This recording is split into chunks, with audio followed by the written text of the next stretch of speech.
All right, so we have 20 more albums. These are all November releases that are the best of November per my own choices. As always, these are personal choices. Um, I make a couple of notes in here that I don't. Uh, I'm always a little bit put off seeing end of the year lists, best of the year lists that don't consider December. It's I won't get into a rant about capitalism infecting underground music and bullshit like that, but fuck you. You know, let's give December its due, and we'll get to a top 20 albums of November and December, and then a best of the year when it is appropriate. And, you know, I'm also not going to miss that Miss Thurming album either, so whatever. Um, so, yeah, the album of the month is Dream Unending. I've talked about it to some extent. It's just an especially fine work.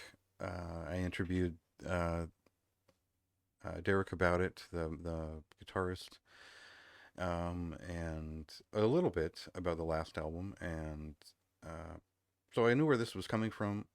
I make the point about progressive rock and all that stuff, just as a less obvious point.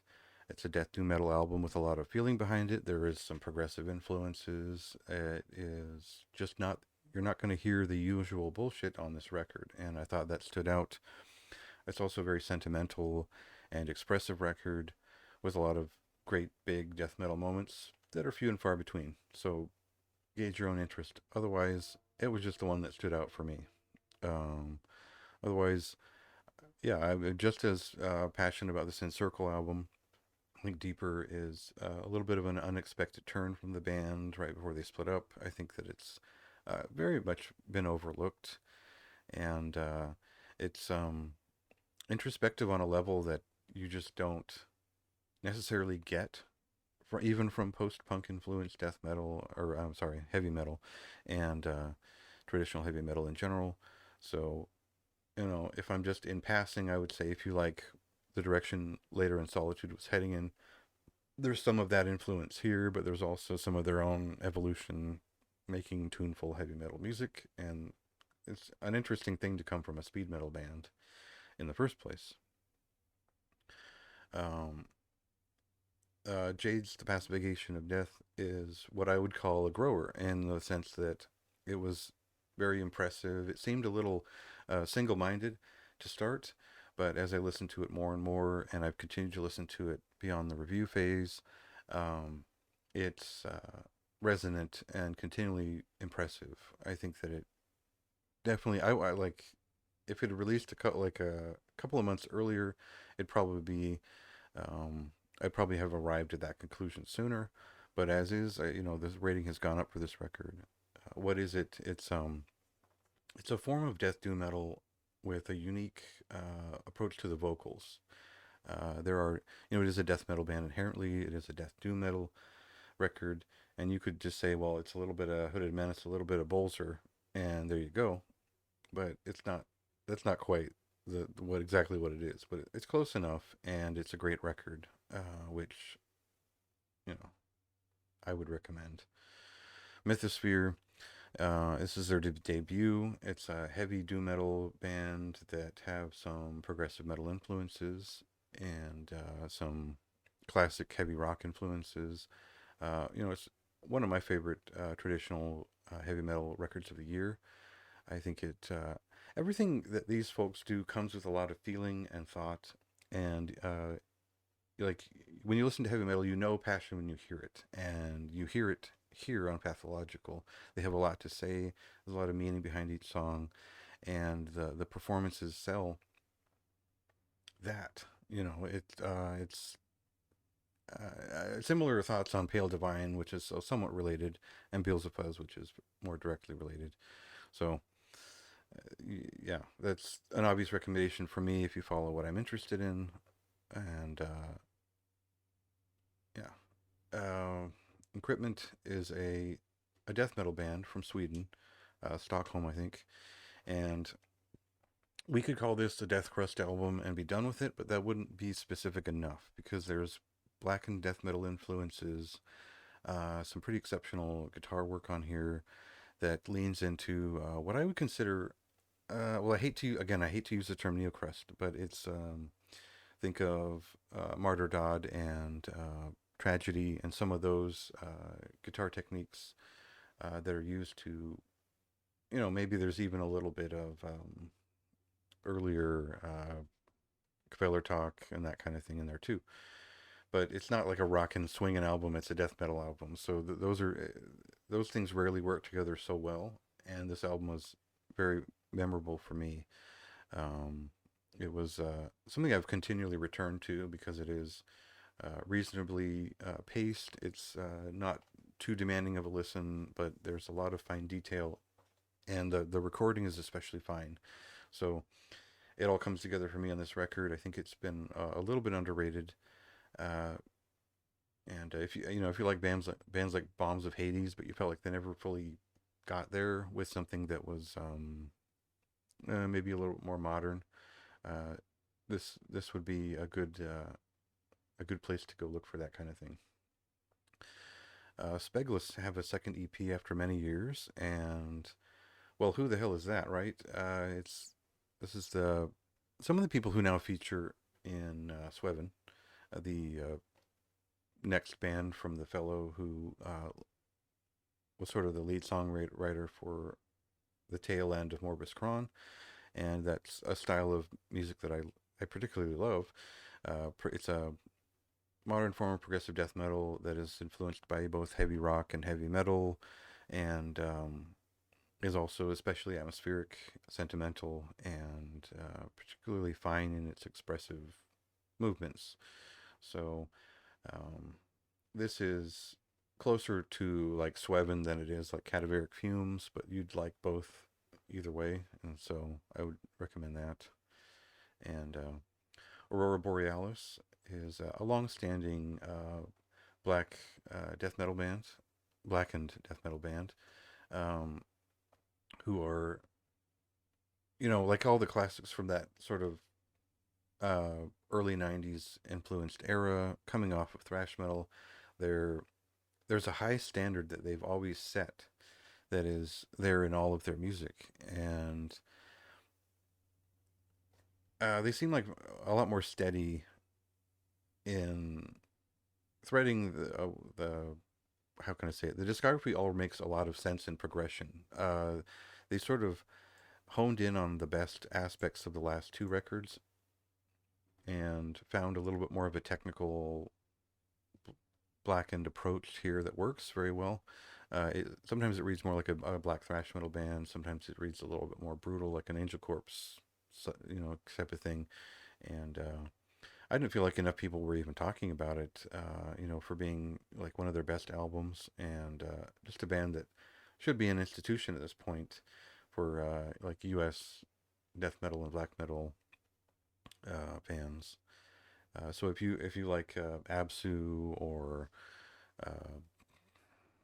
uh, Bloodstorm, uh, any number of bands, even just Angel Corpse, you should know this band. And like their discography is fantastic. Like I'm a big fan of the first two albums, but they sort of they never lost that.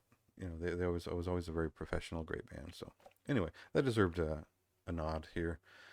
And Sepulchre, Cursed Ways of Sheol is a return of this French band who I was a big fan of on their first demo.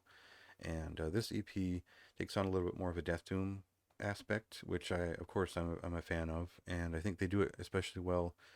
This band has riffs, even if they are leaning into the doom metal side of things, and a death metal band that can pull off a good doom metal riff is I'm a fan of that. So would definitely recommend that record. Um, So again, a little bit on the sort of Angel Corpse side of things. We have a black death metal band from Poland, Devil Priest. This is their second album, and this one it's a louder, more immediate, more high fidelity production. It's far more brutal than the last one. They get right to the riffs. They cut right into them. It's a very succinct and damaging record. I think that it's woefully underrated for how good it is, and I think the duo here is just outrageously brutal on this record, and not in a dumb way. They've got riffs throughout this whole thing. It's the kind of record where I just pick it up and it's just on fire throughout the whole thing, and it's a rare feeling more and more these days where nuance is feasted upon by so many people when the being overtaken by a death metal record is sometimes more important. And I think that this record is a good example of that, where it's there to knock your shit out. It's not there to grit to dance around you in a beautiful way.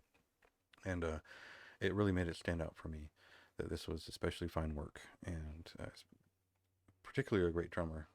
Um, Speaking about music that dances around you in a beautiful way, Orpheek does exactly that with Consecration Cadaverique. And so this is basically it's an atmospheric black metal project from progressive metal musicians. And it's enchanting. How I'll call it enchanting. It's very impressive musicianship, very elaborate melodic ideas, and just a very sharp debut. I think this made me want, it put them on the map for me because I'd like to see what they'll do next. And this was not a very demanding listen, despite it being a very well developed progressive feeling album, and something that fits pretty well on Sepulchre Productions in terms of its tragedian yet still bleak affect. Stricknose, yeah, let's see, I talked about them a few times already. Stricknose is right. How did I sum this up again? It's a unique melodic black death metal band with some doom influences that really covers a broad spectrum of extreme metal that they're interested in. And it took them a long time to get there. I think it started out as more of like a black heavy metal band, and yeah. So I love these kind of full circle releases because I know the public is generally not going to know where to go with it. It's just going to be one of those things that you stumble upon it. It's like, oh fuck, this is great. I got to tell everyone I know how great this is, and they're not going to get it. But the people who dig in there and like all these things that they're doing will find nothing else like it. And I think that's pretty valuable if they can keep going with it and continue to explore these various avenues.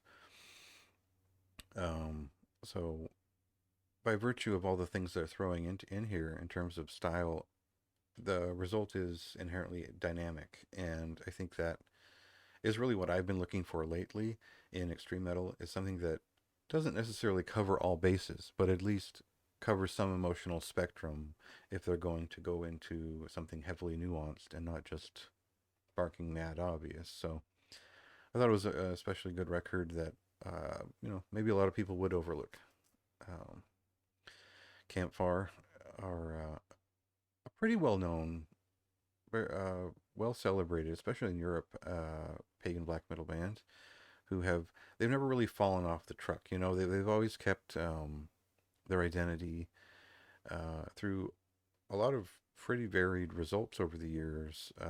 And Till Clover's Talked definitely covers a lot of those bases, but pulls it all together in their arms. It's a pretty provocative record that I think won't land as such for a lot of people up front. I don't think it's heavy in an obvious way. I don't think that it's melodic in an obvious way, and you don't really get that cheesy stadium black metal you're kind of expecting from a band who plays big festivals. But it is a meaningful record, and one that's been very well considered, and it does end up being very memorable if you take the time to sit down with it. And I could say that about most of their records. So this, as a fan of this band, I think this was a good place to pick them back up again, and yeah, it was good to see them going after it. Um, uh, Elder are a now very popular progressive psychedelic rock band. They began as a psychedelic doom metal band who were on the heavier sort of Electric Wizard sleep kind of spectrum to start, and they quickly realized that they could do more with that, more than just have a little bit of fun with some doom, and they've really in the last, I would say, 3 or 4 records, they've found an original sound and one that is entirely theirs and one that's been heavily attempted to emulate since they sort of broke out with the last 2 or 3 records. Innate Passage picks up where um, Omens kind of left off. If you'll remember, Omens was one of my favorite records of 2020. I don't know that Innate Passage has hit me quite as much just because it is similar to Omens, but uh, the songwriting is different now.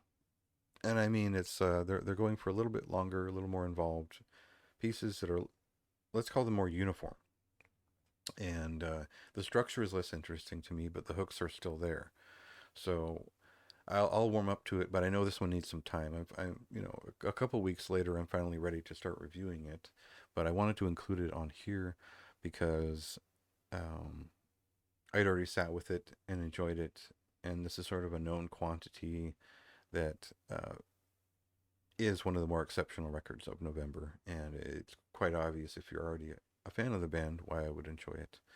So we'll see how that all shakes out once I've sat with it a little bit more, but it is, for me, pretty obviously substantial and pretty strong work. If you're a fan of progressive, well, let's not say progressive, let's say avant-garde black metal, Camera is an interesting choice. Cerebral Alchemy is their debut, and it takes a little bit of a turn from their original sound, but not too far of one. They refined it in quite, in some interesting ways. It's almost more idiosyncratic than I would have expected after hearing the demo. Uh,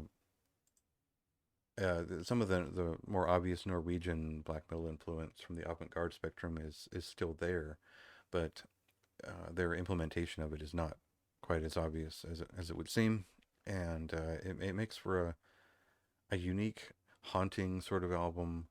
Um, Very introspective, but kind of nuts too. And sort of the mania of solitude is the way I would see it. The frantically searching for something to satisfy the mind. If you know that sensation, that'll probably ring true with Cerebral Alchemy. Um, I just recently reviewed Empty and Omnia Am at Laram. I think this is their 6th album. It's a Spanish black metal band, and an impressive one. I think if you're already a fan of the band, you won't be disappointed by this one. It's a little bit less aggressive. It's a little bit more atmospheric, but not at all lacking in substance. I think the um, let's call it gothic or depressive side of the band is strengthened here by the atmosphere, and it's, a lot of people look at a band like this and could think it's a genre entry and it's just another black metal record, but it's actually quite unique, and anyone willing to dig into the record will be, I think, satisfied by it if you're interested in atmospheric and depressive music that is also rooted in the original intent of black metal in the early second wave. Uh, Mord Stigmata is a Polish avant-garde black metal band who have made a complete transformation for this latest record, following any number of changes to the structure of the group and their experiences. And so this is a depressive rock record. It's let's call it a gothic slash post-punk, not so much punk at all, record, which is still avant-garde at heart. It's still a little bit. It's considerably dark. If you're a fan of anything on like Prophecy Productions that's leans towards dark wave, you'll appreciate this record and what it does. And I just enjoyed it. Having been a fan of like Rope Sect and bands like that more recently, this sort of fit that level of dreary, mysterious depression, that I enjoyed. And I will say I was expecting a black metal record because I'm familiar with some of their other stuff, but I also like this complete paradigm shift as well. Um, Haydns Mortis is a death metal band out of Florida who were around, I think, in the late 90s and into the early 2000s. And this record uh, definitely sounds like it's from that era. It's a pretty straightforward, a little bit doomed death metal record with a little bit of, like incantation and immolation in there, but their own thing. And uh, if you're familiar with their past work and you can kind of link it up with this one, you'll see there is a little bit of a signature in there. And I found it above average for just a good, solid death metal record, and one that called for some repeat listens. Similarly brief thoughts for critical extravisation um, and Order of Decadence. This is a Russian band, right? Or the Ukrainian? Um, Russian, probably. Let's say that. Yes, they're Russian. And so I've been in contact with some of these guys over the years when I was on a different, another website, and talking about bands like Excruciation of Silence and some, underground death, thrash, folk, and progressive death metal bands that they're in. So I'm familiar with their work, and they're very talented individuals, and they seem like they can pick up whatever they want and sort of run with it by ear. And here on Critical Extravisation, they're they're pushing for that like early Pestilence, Sadist, almost technical thrash metal side of things, um, and then leaning into a little bit more of an old school death metal sound on this record. I had positive thoughts for their last record. I picked this one up and I wasn't disappointed. I think if you're a fan of maybe like the second Sadist record, you'll appreciate this one. And yeah, let's just I'll probably talk a little bit more about this record later on in the year, but for now, I just think it's a solid pickup if you're into that. Haydns Anshell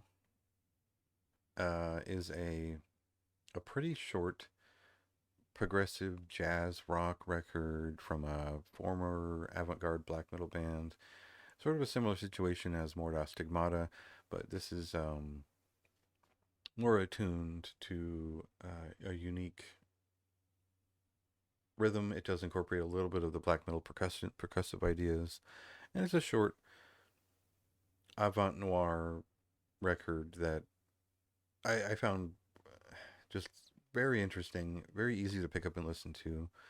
Um, there's a lot of meaning put behind this if you can sit down with a translator and try to like understand what it is all about. And anyone who goes that far might find that value in there. I don't know how many people are willing to do that, but I did and I enjoyed it. So it belongs on here as one of the better experiences of November. And then I premiered this album earlier this month. It's Harvest Golgotha and Ancient Woods, which I think is their second album.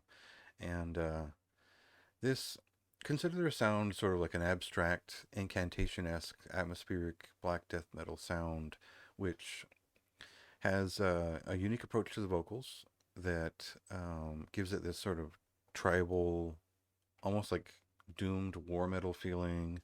It's a pretty cool band, and I hadn't listened. Like I sort of missed the window to review it, so I wanted to include it on here because it is very cool. It's a very good record, and one that stuck with me despite not reviewing it. So, um, of course, there are honorable mentions on here that you can check out. These are no less as good. They're just overflow as far as what I'd considered really stuck with me. And that's what matters, is how long I think these records are going to last in a collection on the shelf in your mind. So take it as you will. Read here for more details. And thanks.